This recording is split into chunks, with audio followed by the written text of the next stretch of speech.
It's season 8 and I have some cracking guests lined up.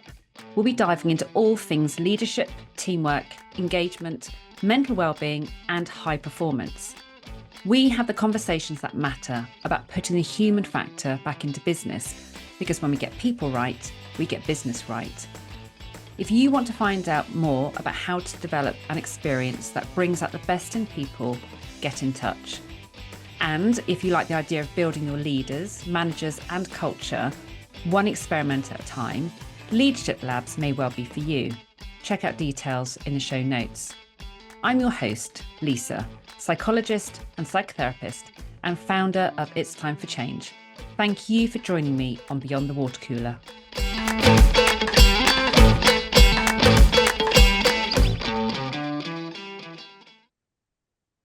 So discussing how to help people engage more personally with their work to keep them feeling motivated and valued is what we're going to be talking about today. And joining me to discuss this is Rachel Steele of Huddle, who connects brilliant people with purpose-led opportunities, helping people find motivation in their work. Welcome, Rachel. Hi, Lisa. Does that describe what you do in a nutshell? Yeah, I think when you work with people, it is quite wide-ranging what comes into your job description, isn't it? Yeah, particularly when it's about engagement and motivation and stuff like that. And when people say, right, what is it you actually do? It's like, well, it depends what Yeah, on it a is. different day. Yeah, exactly. So Quite different. tell me why you are interested in this particular area. So the kind of work that I do, like I've come from a background in recruitment in the marketing and communications industry. And I think the marketing and communications industry has been I've worked in it for 15 years, and throughout that time, purpose has been a really big push for everybody working in that space. Um, it's now pretty much everywhere that businesses have discovered and promoted their purposes. Um, but what I've kind of noticed, I guess, in all of that time, meeting people, discussing challenges, and listening to what makes people want to leave their job, what makes people want to move jobs, and what they're looking for when they do move. I kind of noticed that actually, even really strong purpose-led organizations sometimes don't get it right with the personal motivation. They don't match. I think there's like an assumption that we are doing great work, and therefore everybody that joins us will feel great about the work that they do because what a purpose we've got. And that is, it's great. I'm not saying it is brilliant to have a sort of organization purpose, but it's a bit misleading to think that it will attract people, but it won't necessarily keep people feeling motivated in the long term. So what I've kind of noticed is that they join an organization because they're attracted to what they're achieving as a business, but then still within their work, if there's sort of important stuff lacking for them as a person, then they won't stay on.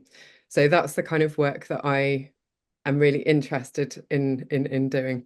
I think it's really interesting because even just you talking about purpose-led businesses, and you're right that in recent years everyone's talking about purpose, and like there's no one. Well, I'm saying that now there'll be someone who listens to this going, "Well, I've not heard of it." I was about to say there's no one who's heard of the fact that we need purpose. But I think what that I think it's always with any sort of terms we use, there's often that void, isn't there, between we say we're purpose driven or we say we have a great sense of purpose here and so on, but actually what does that look like in practice? Like what does that really mean to people? And so whoever's thinking about what that sense of purpose is for the business, at what level are they thinking about that purpose? As you say, is it personal enough? Is it about this is what's meaningful and purposeful for our business, but not for the people within the business? And it's really interesting when you stop and ask people, what do you mean by that? What does that look like for you as an organization? But what does that look like for every employee? And that's I guess the bit That's a lot, isn't it? Like that is a lot. So you can't really expect, organizations to work that out for everybody that joins them. They've kind of done their bit in terms of establishing what our greater purpose is as an organization. And then that kind of trickles down, and you get values that, behaviors that are identified as, if you behave in this way, if you represent these values, then, you're on brand for us. And we want to encourage that. So there's a lot of work around brand, because that's the space that Mm. I'm in. There's a lot of work around brand that trickles down into employer brand and people and behaviors, which it's been quite a journey. I think that's really quite established now, that you get employer brands and Mm. you kind of try and work with your people to encourage particular values, and the behaviors that fit into those. So I think that's all really positive, but there needs to be that kind of person-led Mm. part of the work conversation, rather than top down. So, these are our values that we've decided, and we want you to demonstrate how you fit into those. Mm. That's great, but actually people bring their own values and their own Mm. self to their jobs. And as much as they might fill something in and fit into it, there'll be loads of stuff missing. There'll be loads of the stuff in there that they feel most motivated by, that doesn't get represented because it doesn't fit into the four values that have been identified by the organization. Yeah. And I think so. Actually, what I'm interested in hearing about today is how he is breaking that down a little bit in terms of how, because as you say, and there'll be some people listening to this going, "Oh my gosh, we thought about it as an organization, but how on earth did we now think about that at an individual level? That just feels really overwhelming." So what we're going to focus on today is looking at some kind of key areas. And I know one of the things that you're really passionate about is that whole idea of progression, and actually for people to feel that sense of purpose is like how do I progress, like what motivates me in this organization. Tell me a little bit more about how what that looks like for you in terms of kind of making sense of progression and purpose and engagements and so on. Yeah, so it's the good news is, on, in terms of it being overwhelming to try and do that for everybody, is you don't have to do it for everybody. It's Mm. it's it's up to them to do it. But what you can do as an organization is give them the space and the freedom to discover that and keep clear about it, and then work with them to identify, that's a management thing, how to identify ways to bring more of that into the individual job. So as an organization, they don't have to, yeah, they just have to give Mm. space, I think, for people to be honest. But And there's a real sense of pressure, isn't there? I think for, when we think about kind of progression, about people feeling that need to almost climb the career ladder. Is that like that's what progression means to my yeah, organization? And that's not always the case, isn't it? It shouldn't be always the case. That sense of that progression is about, yeah, it's about promotion. yeah, what I feel quite strongly about, as you know, is shifting away from the idea of promotion being the natural step up. It's the natural next phase for somebody's career, because it's not for everybody, and no business can really offer that to everybody in the organization. And a lot of what I hear from clients is, that they feel pressured by people who've been in their job for a year. They feel pressured to offer them, the next step up, and to offer them promotion. And there's quite a lot in that, but it doesn't work for the structure of the business to be giving promotions, Mm. like every year to everybody. So how can they demonstrate appreciation, and how can they help the person still feel like they're progressing, with Mm. that news of, we're not going to be offering you that natural progression that you're after and that you feel you're ready for. And that kind of comes from, people want to feel validated, and they want to feel respected, and they want to Mm. feel successful. And when you can say to your friends and your family, I got promotion, I'm doing well, that gives that label of success that people think, you Mm. know, even if I'm not happy in my work, at least I look successful to Yeah, the outside yeah. world. I hear that, and I think your point about you can't just keep promoting people. For me, is I'm thinking that there are a lot of organisations I'm speaking to at the moment who are trying to flatten their hierarchies. So Yeah. actually, the idea of trying to promote people upwards doesn't work if people are trying to move away from that model.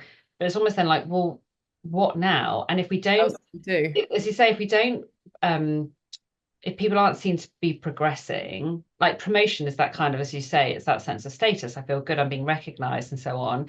If I'm not being promoted, I'm standing still. And if I'm standing still, that feels rubbish. And that means I want to go somewhere else. So it's Yeah. about how do we show that sense of appreciation, that recognition? Yeah, and it's often when you kind of look at what people's motivations are um in their work, there's often a period of time where people are really like they need more money because Mm, they've joined on less money. They need status, they want to apply for a mortgage, they want to have a family. There's that kind of climb where people feel like they need to earn as much as they can and be as outwardly successful as possible. And then the point where I often get involved is where they've been successful and they realize that it didn't make them feel happy, it didn't make them feel satisfied, and they're actually not very rewarded internally by the work that they mm, do. So I think this shift that we're seeing to flattening hierarchies and actually valuing experts as well as people managers because, it's shifting out. Like some people are awful people managers, but brilliant at their being a sort of independent contributor. It's like or an individual contributor. mm. It's that kind of um, one isn't more valuable than the other. An organization needs both of those routes, and I think it's Mm, forward thinking to be starting with your mapping out, which do you see yourself progressing into an expert or do you see yourself progressing into people management? Would you love to be mentoring and helping a team to develop? Because still in a lot of companies that are set up with people management structures, they are slightly stuck in that place of, well, they're not ready to manage other people just yet, and they want that kind of progression. mm. So Or they might never be because there yeah, are yeah, so many exactly. people who are in the people management positions who quite frankly shouldn't be there. But that's the kind of the only step up. That's the Yeah. only way of them being recognized, which is And quite it's shocking. it's really developed toxic culture Mm, because it's the people who've got elbows. No, sorry, it's not always the people who've got elbows, but it can be. You mm, that's they're set on maximum status and competitive and wanting to get there, and mm, that people mm. management piece isn't always delivered effectively. Yeah. And you know what I was just thinking as you were mentioning elbows? Oh, this is a slightly off tangent. It reminds me about people who progress in organizations because they are good at getting customers, good at getting clients, good at Yeah, bringing business. But the way they go about that is really appalling. And I've had a conversation with someone this morning, and I've had keep having conversations with different organizations and saying we've got these people who have been promoted up to this level because they are actually really good at bringing the business, but they as a leader, as a manager, they are really toxic. And yeah. which they do, and it's almost what we are recognizing that what we're progressing people for is not the right stuff. Yeah, and it's almost like if you're going to be an individual contributor who doesn't have to deal with, because people management is really hard. It's Mm, really hard. Um, and if if there are options for people to choose either the kind of non-management or management route, and you get paid the same for both of yeah, those, then yeah. um, yeah, I don't know. It's just that kind of the people who are managing people and who get tied up in all of that, it can look like it's a much easier route. Mm, Just crack on, earn loads of money, or focus on mm, creativity and ideas or whatever it is that their area of expertise is. Um, so it's that kind of thinking about how to develop the internal reward system alongside the external reward system. So Mm, identifying what gives your individuals that sense of, at the end of a week or the end of a month, what actually made me feel really good about myself mm, this month, and asking those questions. So when it comes to, review time, and you're working on whether it's an annual review or a quarterly review, you know, not just like what was your best work and what were the biggest challenges, but adding questions like,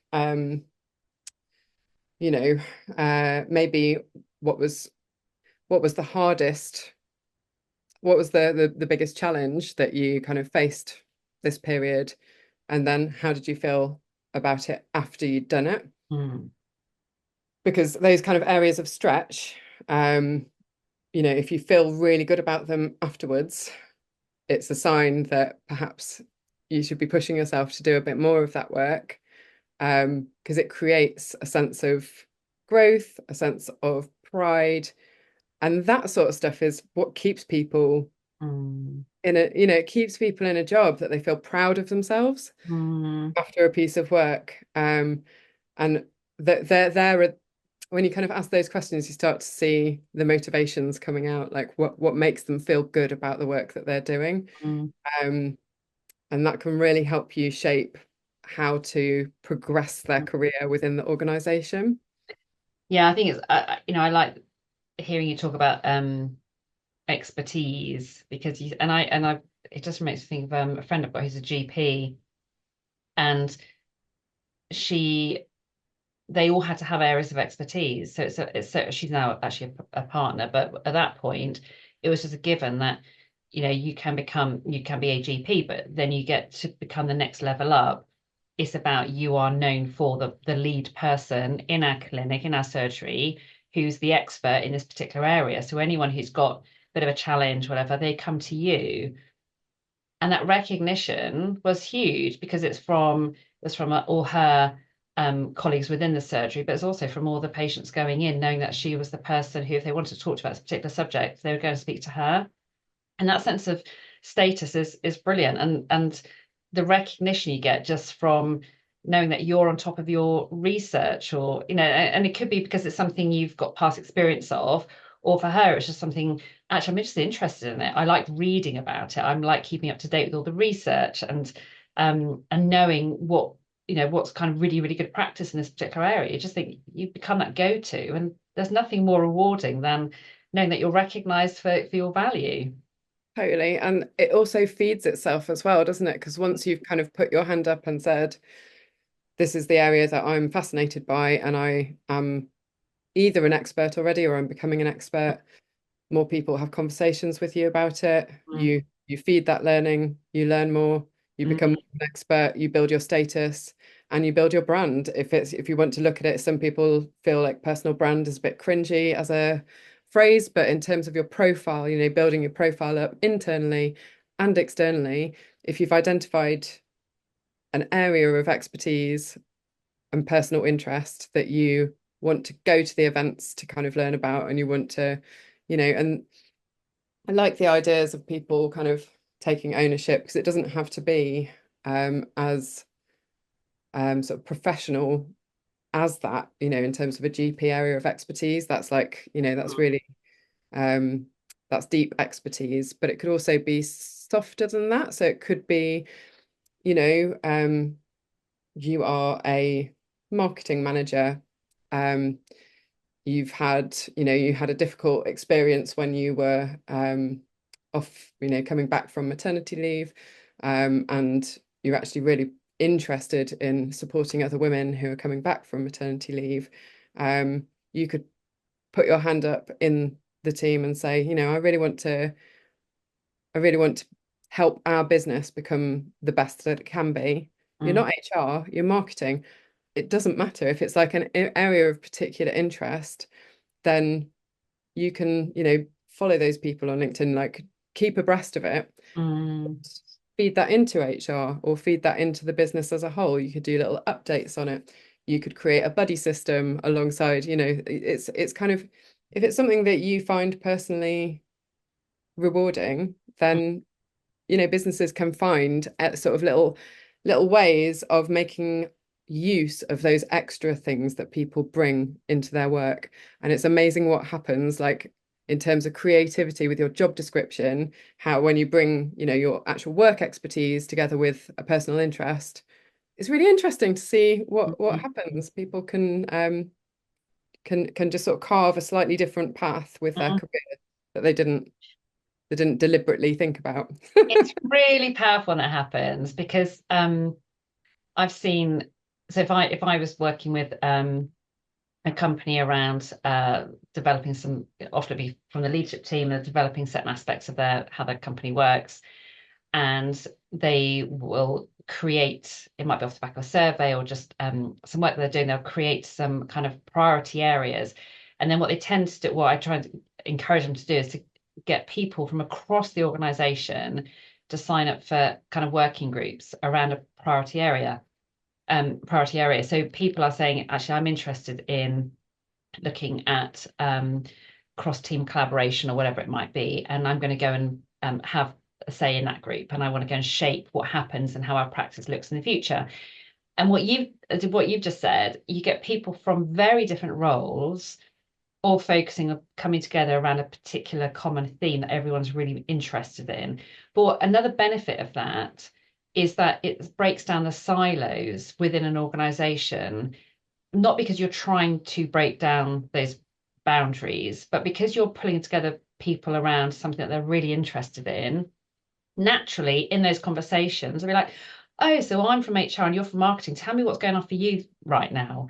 Or you're from a sales, and people start to get a better understanding of what each other does in their different roles within an organization, just because that's the chat that happens when you come together to talk about a different focus. And so the benefits that come from just pulling people together to talk about stuff that they're interested in is huge. It's far wider reaching than just that particular topic. It's huge. And like looking at that example of, sort of best practice around mum returners, you put your marketing and HR person together, and the HR person realizes actually this is a key part of our employer brand. People actually buy into this, and the marketeer kind of brings that external audience aspect to it, and the HR person brings that internal audience perspective to it. And it's amazing what gets picked up that just wouldn't have done without allowing that Yeah, conversation. Yeah. exactly. And I think when going back to what you were saying about recognition, I was talking to a great guy called Andy Caldecott recently from BoostWorks, and his company is all around boosting people's engagement, and it's through recognition, but aligning it with values. And again, it's recognizing people for what they contribute, what they bring, which is so much more than traditional recognition in terms of kind of being very sort of tangible, like targets based stuff, which tends to be not around our soft skills or how we relate to each other or how we lead people or anything like that. And when you link recognition to actually what our values are in this organization or to our sense of purpose, and people are then feeding back saying, I want to give a shout out to this person because I've seen them doing X, Y, and Z, and it's the stuff that's really meaningful to them. It's like suddenly that feels good rather than I'm getting recognized for, you know, filing however many of my client files I had to fill, or delivering a particular piece of work which is just like on my to-do list, which doesn't feel good to me. So I think the recognition, the right type of recognition is really important. And actually, BeastWorks have produced a white paper, which I'll try and put in the references, but around they interviewed like over 3,000 employees and HR directors and C-suite and so on, all around what engages people. And I'm trying to think what the 70% of employees highlight the importance of recognition, but less than half report receiving regular recognition from their CEOs. And that kind of when everyone's heard a lot of Gallup talk a lot about this sort of stuff, but employees who receive recognition are 20 times as likely to be engaged compared to employees who are unrecognized. And Yeah. so that recognition piece is so, so important. And it's about but is it about what are we recognizing? And So is this is what, it yeah, political? I think that's just really interesting around how do you like when somebody is just doing their job as they're Yeah. expected to, like you've got a job description, you get your job done well, you hit your targets. What is there to recognize, like in terms of like if you're, CEO of a business, like that's getting done, it's not a problem. That's great, well done. But like, is it interesting? Is it kind of, does it jump out? It doesn't. And I think that's what people can start to feel a bit unseen in an organization because they're doing their job and they're doing it brilliantly, but the organization expects that. Mm.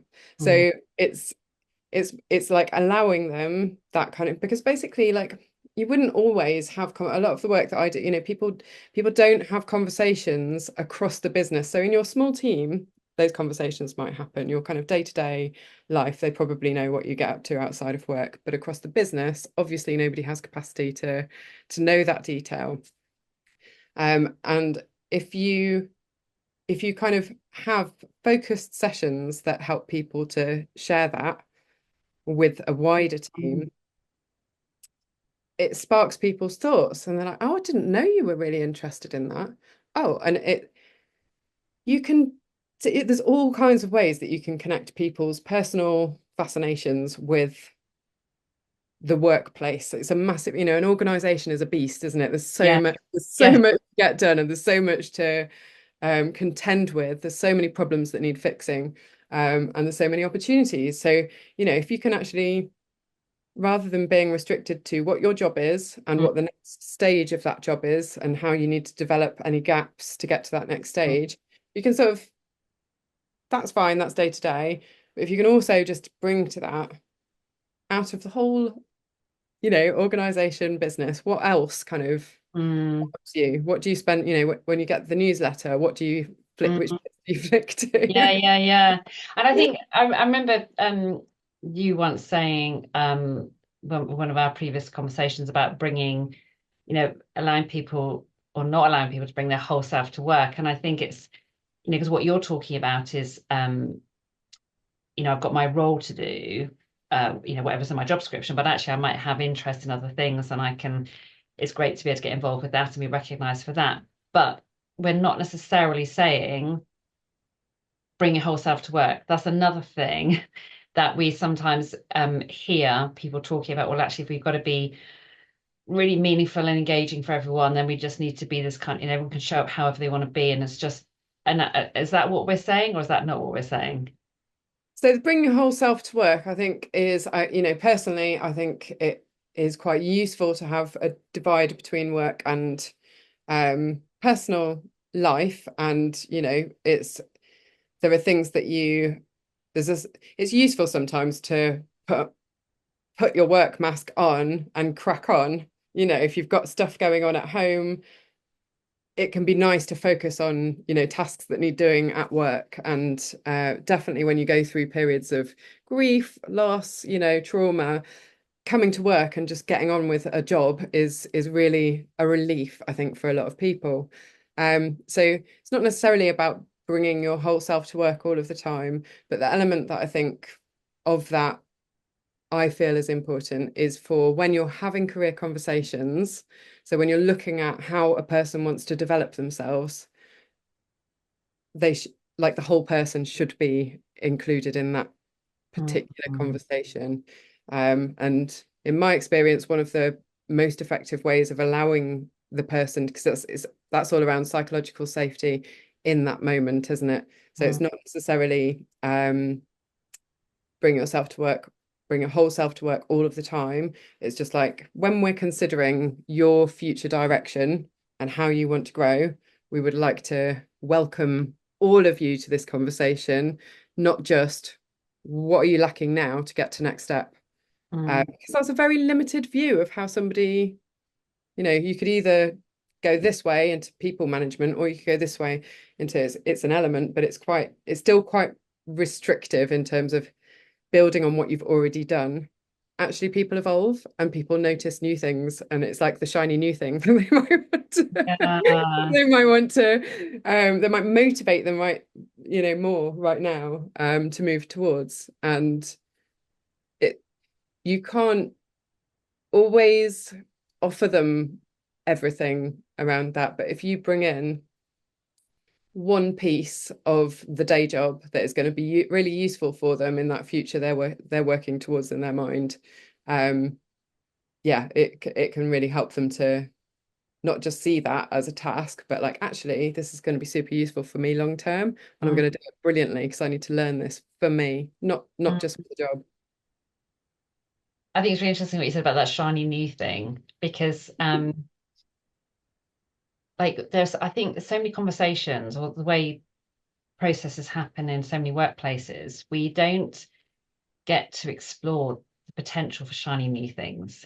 And to be able to have the kinds of conversations which is about, just exploring everything about a person rather than just what we think their role is about and finding out what inspires and what excites and what motivates you and um, what your dream is and that sort of thing. And then being able to find opportunities because things often emerge that we don't expect and we can't predict.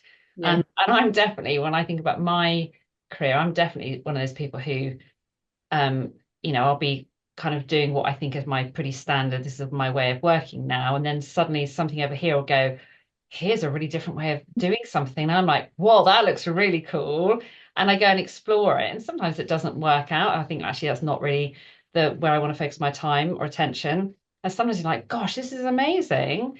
And my path completely changes and goes over there. And it's yeah, that kind of, and it's being quite wiggly or quite squiggly, isn't it, in your career in terms of following what really motivates you. And if you've got the opportunity to carve that out, and you're allowing someone to really use their strengths and their passion and yeah, just for what they're really interested in. Obviously, it's got to link very much with what the business is needing to deliver. But when you can align people's passion and purpose with what the business objectives are, which might mean being a bit creative with roles and so on, actually really amazing things happen.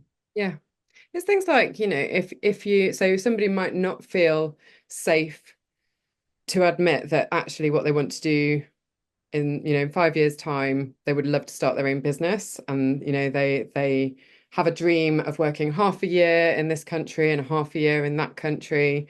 Um, Sometimes that's a secret aspiration that they're working towards, and they don't want to share it with the boss because then their boss might overlook them for promotion.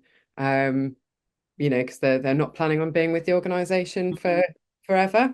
And that's something that, whereas actually if that's what you want to work towards and you need to have that remote work factor built in, what could you be learning now? Like, what skill would you be moving towards that would really Mm, help you flourish in that sort of scenario? And you can brainstorm that and you can choose like one part of that. So there might be several, but you could choose one element, like do more graphic design or something. That's definitely something as part of my marketing mm, that I could do. Um, and you could introduce an element of that in the job that they're kind of going to upskill around because it's useful to the job they're doing. It's part of the job, but you could make it more of the job, and it builds them in a direction that actually channels them mm, towards that mm, longer term career. And I think organizations should be less afraid of like building people up in case they leave, or if they've got aspirations to leave longer term. That's okay. What you want is for them to be as motivated as possible, as productive as possible, and as positive about you as an organization, and through allowing them to kind of explore what they really want and then to start, because it can just be one little shift, mm, but it helps them to feel like they've been seen, like they've been appreciated and valued because they're allowed to do something that builds them in a way that they want for the future. And what I find is people often sort of keep that to themselves and go, "Oh, I'll grab the opportunity when it comes up, or I'll try and shape it." But without those open conversations, it's difficult for the manager to understand why that, and it's not as useful, or it needs to be done around like, we want to motivate you, we want you to feel good about the work that you're doing now for the future. There's quite a nice technique around asking them for three different visions for 5 years time, like where might they want to be? And if you kind of ask for, the probable, the maybe, and then the totally ludicrous, like crazy dream. Love that. I think what you've just said is really interesting there, because as you're describing that sense of, okay, so this person might want to leave and set their own business in 5 years' time. And I'm the employer thinking, crumbs, if I've got all these really amazing people who can leave me in 5 years' time, I've still got a recruitment issue. I've still got this retention issue that people are going to leave, and then I've got to recruit to replace them. But I think, and I can imagine some people think, well, we don't want people to leave. We want to upskill them for them and for them to stay. But I guess if you've got people over the next 5 years who are being brilliant in their space because they are doing what's meaningful to them and they feel they're progressing and they're really motivated, and then they leave, it's better that than people staying and feeling quite not necessarily disengaged, but just kind of like they're just plodding. They might leave anyway, you don't know, or you're just going to have 5 years of mediocre stuff happening. So I think it's trying to reframe, isn't it, that sense of it's not about how long someone stays with you, it's about the quality of what's happening. And as you say, how they then think about you, to communicate or talk about you once they've left. And if you think about, like, yeah, so exactly, they might recruit for you because they might say Mhm. such amazing things about you as an organization, supporting you in what you want to do. Or they might go, do you know what? This is ticking all of my boxes. Like, they've listened to me every year. I've added something that I really want to do. They've given me, whatever it is, flexibility. They've given me, why would I leave? Exactly. So they might have started that journey thinking this is what I want to work towards, but that can change. Those visions can change. Sometimes it's those that come to life, but if you keep adding, it's a journey, isn't it? And you follow it. And sometimes what you think for 5 years' time, when you arrive in 5 years, has completely changed. Yeah, often. Very often. So it's more about tapping into the now and, like, but using that, our human sort of future is very motivating to us, what we're working towards. Mm.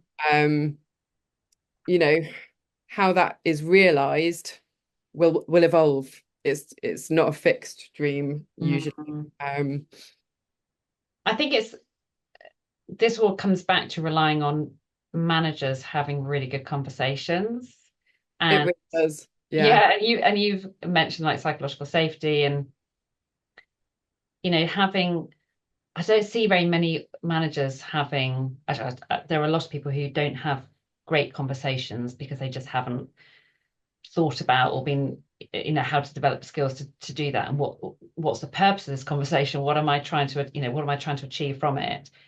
And I think there are a lot of people out there who would not even consider asking about the whole self, like what, I want you to think about all of you in this moment, and to ask them those questions that you just suggested about, what's the ludicrous, and that just wouldn't even come onto their radar in terms of thinking about what next. I think it's that people are so restricted by traditional practice, particularly think about annual reviews and so on. It's just like yawn. Yeah. Yeah.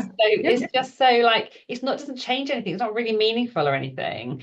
So this sense of conversations, I think, is the whole psychological safety piece. It's about how do we encourage managers to step away from their traditional script, their narrative about this is what I normally talk about in my one-to-one meetings, to actually let's think about something a bit broader. Yeah. Like, one thing that can be quite, you can either work with an external coach around the sort of annual review time to give your reports a confidential space where they're not going to be judged for whatever it is that they're thinking, and they're going to be asked challenging questions in a nice way, but they'll be challenged around what they really want, um, with no ulterior motive. I think it's that kind of the conversations that can happen between a direct manager and a report always naturally has like there could be hidden agendas, there could be Mm. judgments made, which doesn't and it, there's amazing people managers out there that do achieve this, but you have to work really hard at Yes. that. It's Yeah. a real skill, and it takes time to build those relationships and skills up. But while you're kind of building on those skills, allowing, I guess it's like, is that kind of respecting the people who work for you to have like private conversation for their own development. What do you really want? And then working with a coach can help them to then tidy that up. So if they get out any kind of, Mm, what's frustrating me, this is challenging, you can then condense all of the feelings and the emotion into something which is useful, practical, and actionable to speak to their manager about in a way that is going to be productive rather than wasting their manager's time with lots of like, because what can happen around reviews is people sort of vent around what yes. hasn't been working, or there's nowhere for them to go, or how else can they, those sorts of frustrations which are not, Mm, managers don't know where to go with that because it's not, they mm, don't know where the person wants to go, and they're like, well, I know you want to step up, but I can't do that right now. So mm. rather than it creating that, you give them space to work through that honestly, openly with a coach, and then work out what is going to be useful for that conversation with their manager. So that's one route with working, if you've got the budget to work with an external coach around that time, super helpful and productive to make those annual reviews useful. The other way, if you haven't got budget for that, is maybe having a pre-chat in the diary, which is informal. Going outside, like going for a walk alongside, side by side, sort of helps to create a more free, honest, less threatening kind of way to have a conversation. Um, and saying absolutely no agenda, like we'll have our review in 2 weeks' time. But just wanted to have a chat about how you feel things are going ahead of the review, so we can chat about where your thoughts are, and then ask around the kind of frustrations, the highs, the challenges, where the stretch has been. Do they want more of that stretch, etc. But in an informal setting rather than the actual review, just doing a little bit of pre-work before the actual review. That's nice. And I think, yeah, it takes, your advice about walking side by side is really good. And I think having almost breaking that, what potentially could be one meeting where it all just goes rah, into kind of different stages makes makes it a bit easier. Because I think also then, again, going back to the purpose of that meeting, this is a meeting just to check in how you're feeling about what's going on, rather than I've got a formal process I've got to work through. Because as soon as you Yeah, formal process, people get bogged down with the specific questions and their goals and everything else. You're like, actually, let's just park all that and really check in with you as a human and how you're doing in the space. yeah. And I think that's key. And if you can create a space where you have that human to human conversation without any corporate structure, if you haven't, because also if you're new to the team, so if you haven't actually hired them, you didn't interview them, um, that sort of situation where you're getting to know your team still, you could even just use that pre-chat as like, I'd just love to hear about how you arrived in this work. Like, how did you get here? Because just listening to somebody tell their story about how they've arrived at their current job, a little career wiggle with a few life details in Mm. there, you can learn a huge amount about what landed them here, and therefore like what their motivations might be for the longer term as well. It's just about sort of, yeah, rather than like, if you ask them directly, what are your motivations with your work, or what motivates you in your work, like Mm. they'll say something, but it's probably not going to be very interesting. No, and You have everyone, to do the work to listen to like yes, a life story or a little chunk of it, yeah, to then kind of go, oh, that's interesting. Like, so yeah, what made you do that was actually you felt really you had no money as a kid and you felt like you really needed to support yourself. When you kind of understand where people have come from and what motivates them or what has motivated them, you can manage them way more effectively, I think.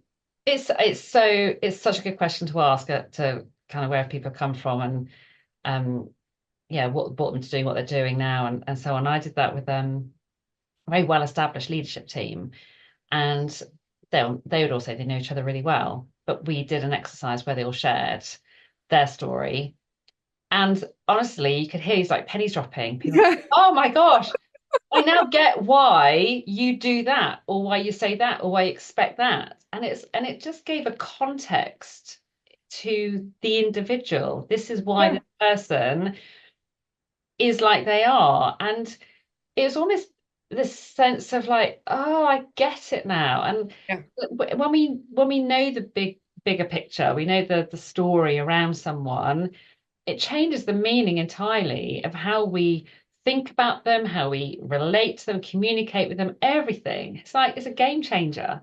And it makes you forgive like some of the behaviors that you find really frustrating. Yes. You go, okay, I understand why she behaves like that. Like, I don't like it, but I can tolerate it and I will forgive for that behavior rather than just like, that is wrong. That fronts my values and I wish you wouldn't behave like that. Yeah. Um, Yeah. so yeah, loads of really good stuff happens, and that I think that's where the bringing your whole self to work comes, is that you don't want it all the time, but it's good to allow spaces. It's good to create room with the team, where people bring it for that session. So you've got a session where you are encouraged to share, and that knowledge and understanding that you get from those sessions is so powerful, and yeah, it just makes a massive difference in how people feel about working Yeah. together. And of course, once you start having conversations like that, and and you're having conversations with your manager, which are around how you're feeling about staff, and it then builds that trust, and then people are much more likely to open up about stuff they're struggling with. Yeah, So it's not all about necessarily where I want to be in 5 years' time, um, and kind of career progression, but it's about actually maybe I don't know where I want to go. I'm feeling yeah, really stuck, or um, I know what I want to do, but I just don't have any of the skills, or actually nothing to do with where I'm going. Just right now, I'm struggling with this or that, and actually, you're more likely to articulate that with someone who's already shown an interest in you in terms of your wider self, yeah, because you know that they're interested and they want to listen. yeah. And it's a little bit like that kind of like what, um, thinking about what interests you, what is your shiny thing at the moment, what do you want to learn about? Doesn't have to be related to your work, just what are those things? Um, people get like too wrapped up in whether or not they can do something, whether they're proven in something or whether they've got skills in something. Um, those can all come with time. It's more about like making sure that you've got something that you are interested in, that you're learning about, and then the skills kind of when you need them, you you get the learning. You can teach yourself so much now as well. There's so much e-learning and quick stuff out there to fill gaps. And I think we're all going to have to be way more versatile than historically, because AI is just like changing how quickly everybody can do everything. Um, and just bringing that kind of versatility into people's careers is definitely the way to go. Some people are very linear in their career. That's great. They probably don't need a huge amount of support. They know what they're doing. They're on their journey. And that's them. Off they go. But lots of people evolve, shift, squiggle, and um, need permission sometimes from their employer to explore. And I think that if you can be an employer or a manager that encourages exploration, because I think companies are basically competing with self-employment now. I think, that kind of gig economy where people are like, I'm going to work for myself and I'm going to do, portfolio career because I've got loads of interests. There's so much of that happening and it looks like a bit of a dream life to a lot of people. They're often influencers or Mm, so there's a lot of that sort of dream stuff going on with the younger generation. mm. And if employers can start to acknowledge that some people need evolution in their careers and new challenges and a little bit of versatility in career direction, I think they'll keep hold of people for longer. So as we begin to wrap up and think about what would be the kind of key takeaways from this, then, as we think about actually where the future of business is going, and we need to be agile, there needs to be that sense of creativity and so on, what would be the key messages, Rachel, from you in terms of helping employers think about how they engage a workforce fit for the future of work? Yeah, I think it's about making sure that you open up career conversations to things outside of the obvious promotion routes. So taking away assumption from career conversations. So don't start it with, the next step is this. Just open up career conversations to the person and what they're thinking. Another would be identify the strands of their current fascination, and explore how you might build more of that into their career. Um, Allowing access to a non-judgmental, confidential space, ideally with an external coach, can really speed up clarity around a person working out which directions they might want to go in. Um, and not being afraid that they might want to do something outside of the company or totally different in the future. Like it's about encouraging the individual, isn't it? Like, letting them grow in a way that they want to grow rather than I'm a big corporate and I need you to fit into a box. And I think they're getting much better at this, but it's just like it doesn't have to change dramatically if you just if you just allow them to bring in a little bit more of something that they are excited about working towards. So interesting hearing you say that, because I was talking to a leader yesterday who is a remarkable individual and very successful. And she is working in a very large organization where there have been lots of movement around. And currently she isn't, she's been she's come out of her current job, but she hasn't got another job within the organization. But they said there's a gap over here we think would benefit from your skills. There's no job title, there's no job description, but we're going to create it around you. And I think it's that sense of, like you just said, it's not having rigid rules around this is what our business needs, and we just need to fill all these little boxes, but it's about looking at individual strengths and skills and the kind of their wow factors that the individuals bring and go, wow, we really need that. And we're going to fit that in. We've got this need over here. It hasn't got a title, it hasn't got a box, it hasn't necessarily been done before, but we know you'll be the perfect fit. Yeah. And we were talking about actually our organizations offering that kind of approach to recruitment. And thought between us, although there's only two of us, that but we aren't aware of many organizations doing that. This still seems to be quite a traditional model in terms of we need and then they give a label to a role. And we were like, actually, wouldn't it be really exciting and really kind of engaging if people said, actually, we need people with these kinds of skills or this kind of drive, this passion, and really focus on what the individual brings, because as you said brilliantly just now, they can learn specific skills, but you just need Yeah. the right person in the space. I love that, Lisa. I think that's brilliant. And that approach, because I have always, in my recruitment, it's always been about like working really closely with the teams. So you kind of know where the team wants to get to, what the opportunities are. And then when you're shopping for a person, yes, you have a job description because it's a starting Yeah. point, But then you go out to you go out to your network and you find people that you're like, this person brings something amazing that you haven't put in your job description to add to the general problem that you want them to fix. And they would do it with this approach because they bring this background, which would be added extra bonus. And it's not, none of that is on the job description. And I think that kind of, so if you start with a problem that needs fixing, you know, and we need somebody with these types of skills, and then invite people to present how they would go about fixing that problem. I think that's just like such a forward-thinking way to approach recruitment. Yeah. Then you're not, because it drives me insane how closed so many job ads are. Like, you need to have 5 years experience in this. You need to have already done this job for at least 10 years before you apply to this one. What's interesting about that, like just moving to a different company for the same job, it's, yeah, surely people want to be learning and they want to be growing.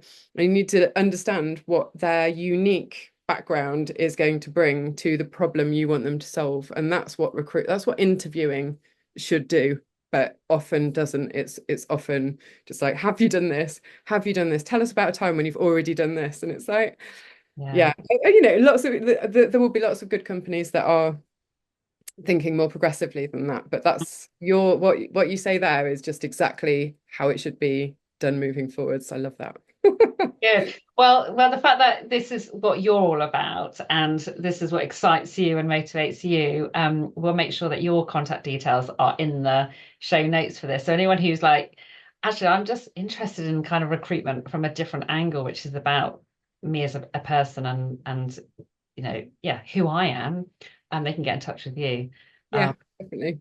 I have loved this conversation. It's gone way too quickly. Thank you so much, Rachel, for joining me. It's just really interesting, isn't it, hearing the kind of diving into engagement from a very different perspective. And, you know, people think they know what, you know, we're going to talk about if we're talking about recruitment or we're talking about engagement. But actually, when you start to zoom in on something very specific, it's like actually listening to what you said today, there's so much to take away in terms of maybe we should start thinking about things a little bit differently, whether it's about recruitment or whether it's just about the kinds of conversations I have with my team. There's so much you've given us. Thank you so very much. Oh, it's been lovely. Thank you so much for inviting me. Really, really enjoyed our conversation today. Thanks, Lisa. Well, that's it for another series. Can you believe that's 84 episodes in total so far? I'm always looking for ways to tweak what I'm talking about to make sure that I'm providing most value. So please let me know what topics you want to hear about. What should I be diving into in Series 9? And please, please, please rate the podcast on Apple or wherever you listen and leave a short review. I know I ask this a lot, but it really does make a difference to getting listeners. Without them, the impact of the messages coming through these conversations I have with my guests are limited.